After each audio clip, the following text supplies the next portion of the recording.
जो भीम जी की नींद दूसरा की तो बात ही क्या।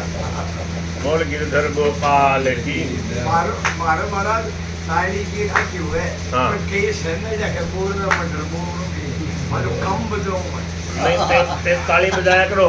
आनंद का शहर है रामचंद्र जी मेरे कंधे बैठे है कीर्तन का कथा का रसिया है ये नाचा कौन नाचा हाँ? अरे आज नाचना था।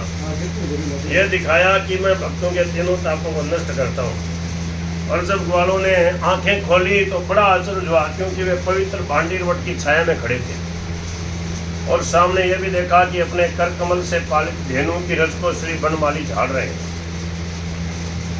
गायों के जो रज लगी हुई थी ना उसको झाड़ रहे हैं। और ग्वाले कहने लगे भैया हम कहाँ मुंज वन में थे और कहाँ भांडीर वन में आ गए। देख लो आँख खोलते ही भगवान ने जैसे वो स्वयं प्रभात थी ना बांद्रे गए थे उस गुफा में। किष्किंधा कांड में अंत में रामायण में कथा आती है वह एक तपस्विनी भजन कर रही थी राम जी का नाम लेती थी।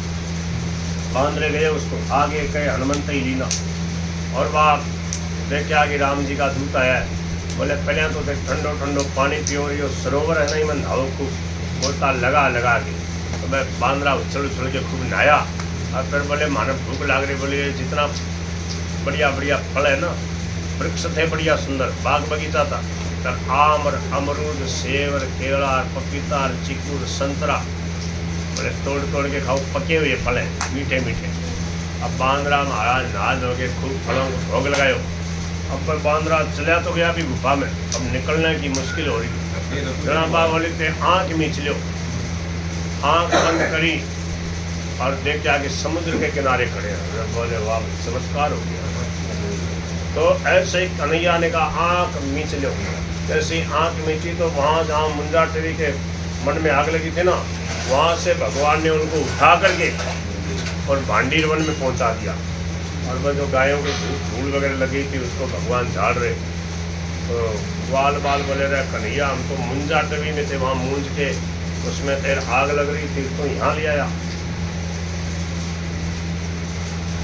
कहने लगे भैया हम कहाँ मुंज वन में थे और यहाँ कहाँ भांडीर वन में आ गए।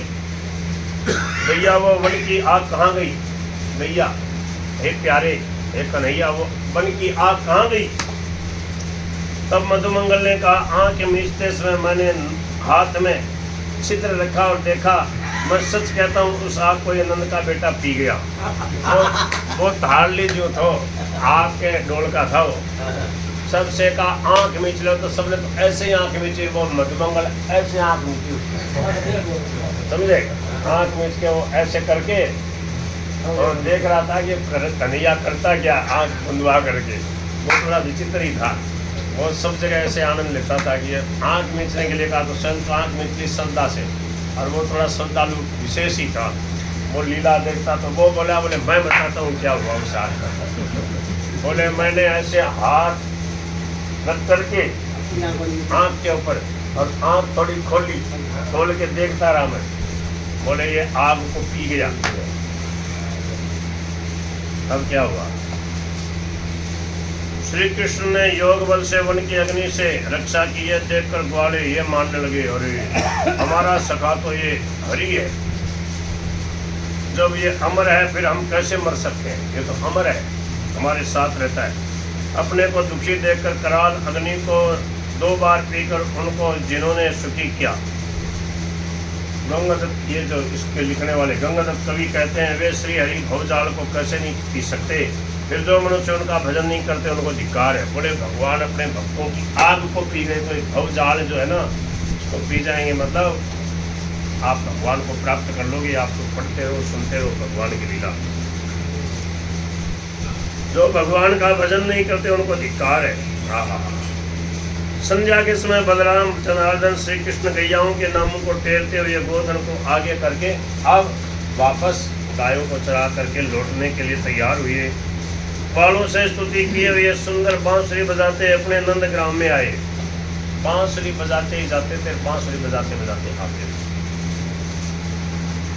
जिन गोपियों को श्री कृष्ण के विरह में एक क्षण 100 युग के समान दुख से निकलता था। गोपियां कितनी प्रेमी थी भगवान। एक एक क्षण 100 युग के समान बीतता था। अब अंदाज लगाओ आप कितना प्रेम था कैसा प्रेम था। भगवान की कैसी निरंतर स्मृति बनी रहती।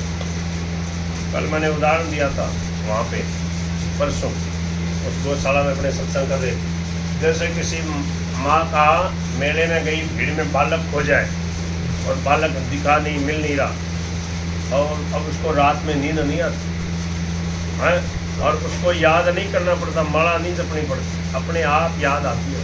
कुछ भी नहीं सुनाता कि मेरा बेटा भीड़ में कहाँ चला गया, कहीं नहीं मिल रहा है। तो भगवान से जब इतना प्रेम हो गया तो भगवान को कैसे भूल सकते। एक एक क्षण सैकड़ों युग के समान बीतता कि अब आ जाए कन्हैया, अब आ जाए, अब आ जाए।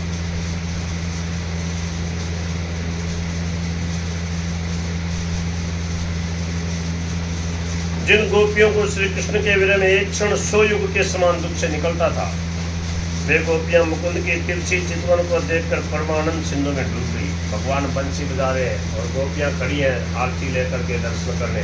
भगवान सबको एक एक को देख रहे हैं, दोनों तरफ गोपियां खड़ी हैं और बीच बीच में रुक जाते, आराम से देखती गोपियां और उनको देखते फिर आगे चलते।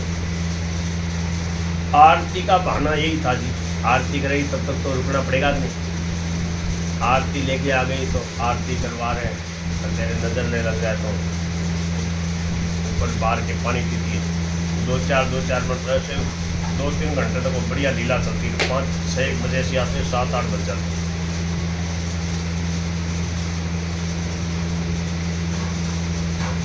तब प्रलंब खल के वध का तथा जलती हुई अग्नि के पान का समाचार जो रामकृष्ण की करनी थी उसको ग्वालों ने गोपी गोपों को सुनाया। प्रत्येक दिन की कोई नई लीला होती, घर पर गोप टापर जार कहता, बोले आज वो कन्हैया आग ने पी गो, बोले एक प्रलंबासुर आयो उसको मार डाला। कोई कहते आग ने पिया करेगी टापर, मुँह कौन जल जाए, आग ने पी जाए है। हाँ, और प्रभु की लीला। यह सुनकर वे महान अचरज में भर गए। सब गोप को बोले आग ने पी गो, आग लागी रोन पी गो, बोले बाबा। और अथाई पर बैठकर श्री राम और हरि की कहानी कहने लगे। भैया ये नंद महल का पुण्य है और कुछ बात नहीं है। बोले ये नंद जी का पुण्य है। बड़े बूढ़े गोप कहते बोले नंद बाबा भजन करे ना, सत्यनारायण भगवान की कथा बचावे, राम राम करे। बोले उनको पता भैया तो टाबर है, बोले क्या है? वे दोनों सुहावने बालक ब्रज को सुख देने आए अथवा गर्ग वचनानुसार मानो हमने इन दोनों भगवानों को प्राप्त कर लिया है। बोले दोनों भगवान है, बोले भगवान है, बोले हाँ। अब ऐसी बात करते, बोले भगवान के अलावा ऐसा कर सकता कोई, आग ने पी जाए बताओ। हाँ बोले गर्गाचार्य जी कह तो रहते, बोले भगवान के रूप में। हमारे विचार से ब्रज की कन्याओं ने सुंदर सुहाग प्राप्त किया है, ब्रजवासियों ने कल्प वृक्ष प्राप्त किया है, महर यशोदा ने अकथनीय बड़ा भाग्य प्राप्त किया और नंद ने गले में 9 निधि का हार धारण कर लिया है। ऐसी तरह तरह की बातें करें। इस प्रकार श्री हरि जब ब्रज में खेल रहे थे तो वर्षा ऋतु आई जो जीवों की वृद्धि करती है और सब जीव सुखी हो जाते हैं। गर्मी तो बोले लोगों को पसंद नहीं आती और वर्षा आती है ज़्यादा सबको पसंद आती है। इतनी सर्दी भी पसंद नहीं आती, गर्मी भी पसंद। वर्षा क्यों पसंद आती है? उसमें गर्मी, हाँ सबको सब कुछ मिलता है, उसमें हरी भरी हो जाती है, खेती हो जाती है, जीव जंतु सुखी हो जाते हैं। तो बोले कि वर्षा ऋतु आई जो सबको सुखदाई, वर्षा ऋतु सबको सुखदाई। अस हरि ब्रज खिल वर्षा आई सर्व जीव वर्धन सुख छाई। सूर्य चंद्र पर मंडल बैठने लगे, आकाश शुद्ध हो गया, बयार चलने लगी जिससे गर्मी का दुख नष्ट हो गया। नीले पीले बादल घिर घिर कर छा गए, सुहावनी चंचल बिजली चमकने लगी। बादलों से ढके सूर्य छवि नहीं दे रहे थे, जैसे गुणों से ढके जीव शोभा नहीं देते। आजकल में चंद्रमंडल पे जो मंडल बैठा करते आजकल दिखेंगे, बचपन में देखते थे ना अपने वर्षा के, आजकल भी देखते हो गया ऐसे चंद्र के मंडलाकार ऐसे दिखाई देता है। उस वो क्या लक्षण है, उसका क्या मतलब है? मैं वर्षा बढ़िया वर्षा होगी चंद्रमा के, चंद्रमा के चारों तरफ से दिखता ना एक आकार। साल के तो कुंड, हाँ साल जले छोटी कुंड टूटिया की बार बंदी दे। क्या बोलिया? समझा? ये समझे थे, बताओ क्या बोला? चांद का कुंड और सूरज का चांद के जड़े सूरज के कुंड अच्छा टूटे टिब्बर भर की डेरी टिब्बा डूब गया और भर की डेरी अच्छा टिब्बा टूट गया घोड़े टूट गए इतनी वर्षा हुई और डेरी भर गई डेरी क्या निचान जो थी वह भर गई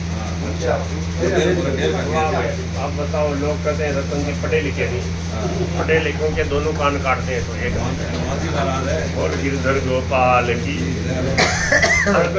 पढ़ लेता जना क्यों रतन जी पढ़ लेता जना ते क्या कर सकते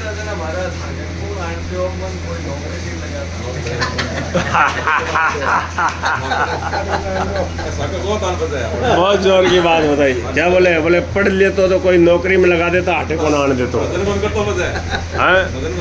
तो नहीं पढ़ा तो ठीक रहा ना बताओ कैसी जोर की बात कही है रामचंद्र जी बहुत तारे यहाँ उपजे का यहाँ ये गोटा कहाँ से गोटा उपजते हैं आपके तुरंत हाजिर जवाब हो आप बताओ कैसी जोर की बात है बोले पढ़ लिख ले तो बोले हटे कटे रहे तो कोई नौकरी करते रहे तो अब नहीं पढ़े तो बोले कीर्तन में कीर्तन किसे हाँ